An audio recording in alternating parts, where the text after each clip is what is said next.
حضرت عبداللہ ابن مبارک فرماتے ہیں، ابن قدامہ میں لکھا ہوا ہے کہ مکے میں بارش نہیں ہو رہی تھی، قحط پڑ گیا اور لوگ مسجد الحرام کے باہر کھلے میدان میں جمع ہو گئے اور اپنی اپنی دعائیں کرنے لگے۔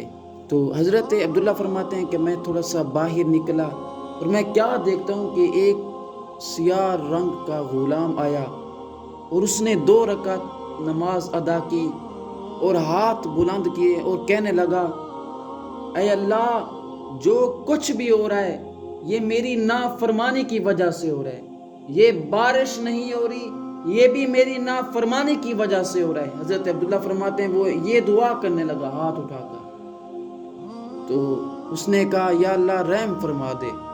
حضرت عبداللہ فرماتے ہیں اس کے یہی الفاظ کہنے تھے کہ بادل بھی بن گئے اور بارش بھی ہونے لگی۔ حضرت عبداللہ فرماتے ہیں جب وہ جانے لگا تو میں اس کے پیچھے چلا، میں اس کا پیچھا کرتا رہا کہ یہ کہاں پہ جا رہا ہے اور یہ کہاں سے ہے۔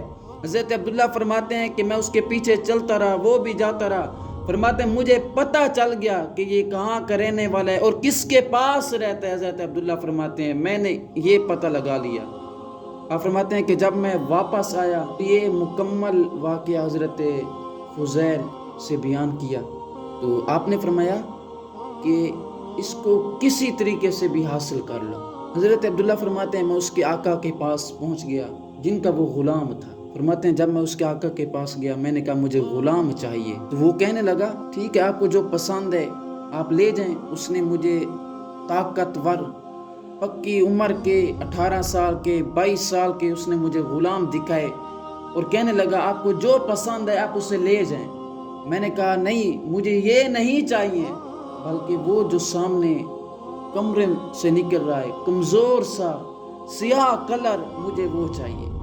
تو آپ فرماتے ہیں میں نے اسے لے لیا اور میں اس کو اپنے ساتھ لے کر چلا گیا۔ تو حضرت عبداللہ فرماتے ہیں کہ جب ہم راستے میں جا رہے تھے غلام بھی میرے ساتھ تھا، میں اس کے ساتھ تھا، تو وہ غلام مجھ سے کہنے لگا کہ اے حضرت عبداللہ آپ نے مجھے ہی پسند کیوں کیا، اور دوسری بات اس نے یہ کی کہ آپ مجھ سے خدمت کیا لیں گے، مجھ سے کیا خدمت کروائیں گے۔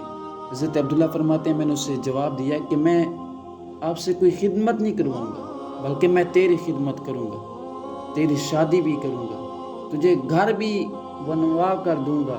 اور حضرت عبداللہ فرماتے ہیں میں نے اسے کہا کہ میں نے تیرے درمیان اور اللہ کے درمیان والا رشتہ دیکھ لیا ہے۔ جب اس نے یہ بات سنی میرے سے تو وہ کہنے لگا کہ اے حضرت عبداللہ کیا میں 2 رکعت نماز ادا کر لوں؟ آپ فرماتے ہیں میں نے کہا پڑھ لو۔ تو جب وہ 2 رکعت نماز پڑھنے کے بعد فارغ ہوا اور اس نے مجھے کہا کہ اے میرے آقا میں تمہاری خدمت نہیں کر سکا، مجھے معاف کر دینا۔ فرماتے ہیں پھر وہ ہاتھ اٹھائے اس نے اور وہ اللہ کی طرف متوجہ ہو گیا اور کہنے لگا اے اللہ یہ تیرا اور میرا راز تھا، یہ تو کھل گیا ہے۔ اس نے یہ الفاظ بار بار کہے حضرت عبداللہ فرماتے ہیں، اور پھر اس نے کلمہ پڑھا اور اس کی روح پرواز ہو گئی۔